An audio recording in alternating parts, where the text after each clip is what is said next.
Donc il y avait des heures chaque semaine.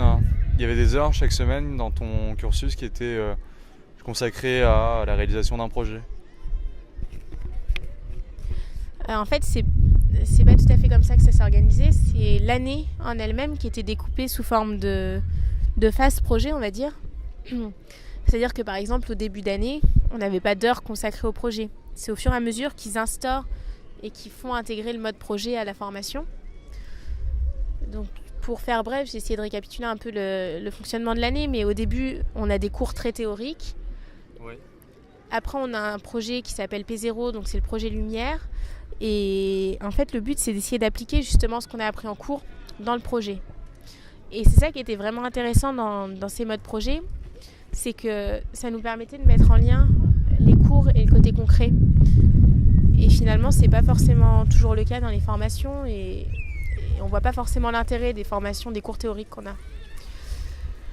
Ensuite, le mode projet, je trouve que le mode projet, c'était intéressant dans la manière de fonctionner, clairement. Parce que ça nous forçait à travailler en équipe, mais sur quelque chose de plus important qu'un exposé ou que juste une restitution de connaissances, parce que on devait créer quelque chose de A à Z, finalement. Au début, on partait, on n'avait même pas d'idée. On avait juste un thème, une thématique, on va dire. Et c'est vraiment ensemble qu'on co-construisait un projet. Par exemple, le premier projet, c'était un projet beaucoup plus artistique. Et ça nous a tous un peu déroutés, parce que dans notre groupe, il y avait pas forcément d'artistes, on va dire. Mais du coup, c'était intéressant de voir ce que chacun pouvait apporter à un projet, de voir qu'en fonction des compétences, on allait avoir des points de vue différents, des apports différents à apporter, des apports différents à apporter. Et en fait, je pense que c'est surtout ça qui a été important, c'est de nous montrer qu'en entreprise, on n'avance pas seul. On avance justement en équipe, on avance avec les autres, qu'il ne faut pas mettre des services de côté ou quoi en pensant qu'ils sont pas pertinents ou pas utiles. Il faut vraiment essayer de s'ouvrir à tout le monde pour voir ce que chacun pourrait apporter à un projet, mettre sa pierre à l'édifice. Parce qu'au final... Apprendre à écouter tout le monde, apprendre à voir ce que chacun peut apporter, être ouvert à un travail d'équipe. Ouais. Le premier projet, c'était très artistique, c'était ce que j'ai expliqué. Le deuxième projet, lui, m'a beaucoup appris de l'expérience de groupe, puisque clairement, tout le monde n'avait pas le même investissement dans le projet, tout le monde n'avait pas le même caractère. Et c'est vrai qu'il y a eu des moments assez durs. Et ça m'a fait réaliser que finalement, c'était pas toujours tout rose. Alors que c'est vrai que depuis qu'on était entré dans ce master, on avait l'impression que tout était bien. Le premier projet, certes, on n'avait pas fait des choses... magnifique, mais au final on avait réussi à faire ce qu'on voulait et je pense que c'est ce qui est essentiel quand on est fier de ce qu'on a fait. Et le deuxième projet, ça a été beaucoup plus délicat à mener, mais ça m'a beaucoup appris de ce groupe, parce que je pense qu'en entreprise ce sera pas toujours tout rose. Il y a forcément des équipes projets qu'on apprécie plus que d'autres, mais ça m'a montré que justement il fallait aller au-delà. Et que finalement, c'est aussi avec ces différences-là et dans les moments de conflit qu'on arrive à avancer. Puisque quand tout le monde est d'accord, finalement, il n'y a pas de... De création de nouvelles idées. Oui, c'est ça. Tout le monde va dans le même sens. Et finalement, c'est pas forcément source de créativité. Alors que là, au moins, il y avait beaucoup de conflits. On voulait pas faire la même chose. Pourtant, la problématique était commune. Et ça nous a permis peut-être d'aller plus loin dans ce qu'on aurait pu faire quand on regardait les projets de base proposés par chacun et le projet final. Au final, il correspondait à personne, mais il correspondait à l'usager et c'était ça qu'on recherche. Enfin, on ne cherche pas forcément un projet qui nous ressemble, mais on cherche un projet qui répond à une problématique, clairement. Et du coup, là, en l'occurrence, à des usages précis, à une cible précise. Et à mon avis, le fait qu'il y ait eu des tensions... a beaucoup joué en la faveur du projet.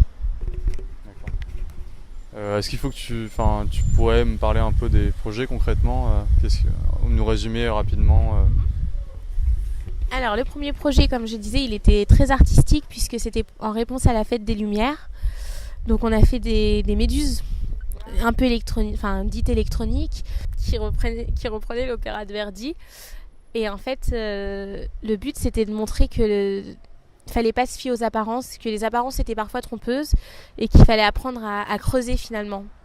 Donc tout au long du parcours qu'on suivait avec les 3 méduses, ça nous attirait, ça nous faisait un peu regarder, jouer avec les méduses, parce qu'on voulait beaucoup mettre en exergue les sens, donc avoir le toucher, l'ouïe, la vue.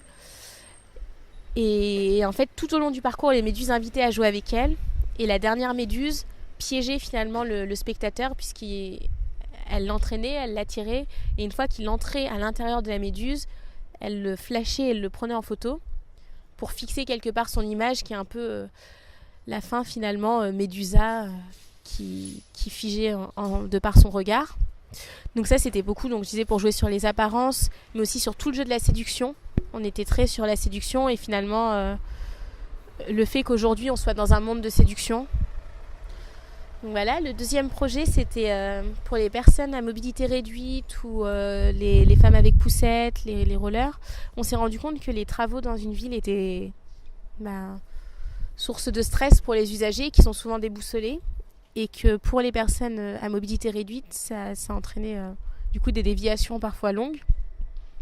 Donc on s'est dit, pourquoi pas penser une bulle que pourraient emprunter ces personnes-là qui amélioreraient leur vie au quotidien lors des travaux.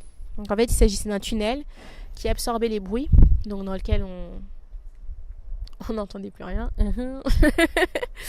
Et avec le sol en adéquation, donc avec leur mobilité réduite, donc lisse, avec des pentes, etc. Tout écologique, parce qu'on voit aussi que les travaux, c'est beaucoup de déchets, beaucoup de gâchis. Et donc, c'était proposer une solution peu expansive par rapport au prix que coûtent les barrières actuelles et recyclable, pour que la ville se dote aussi d'une image un peu écologique. Le troisième projet, c'était le stage humanitaire. Donc c'était au Sénégal, dans une ONG qui s'occupait de réinsérer les enfants des rues, puisqu'au Sénégal, il y a énormément d'enfants qui vivent dans la rue. Et du coup, ça leur proposait une formation et un accompagnement, de manière à ce qu'ils ressortent du centre avec un métier, et pas seulement en ayant eu à manger. Le problème, c'était que, selon le mode sénégalais, c'était beaucoup par l'apprentissage, la transmission des savoirs. Et en fait, l'ONG souhaitait que les enfants sortent avec de vrais diplômes. Mais pour qu'il y ait ces vrais diplômes, il fallait qu'il y ait des bases concrètes, que tout le monde soit formé selon le même référentiel. Et du coup, j'ai dû mettre au point des référentiels de formation, donc en menuiserie, en maraîchage, en électricité, etc. Pour que la formation puisse être reconnue comme une vraie formation type CAP auprès des instances nationales, et que du coup les enfants sortent avec un diplôme et sortent plus comme ça avec une formation finalement de tradition orale.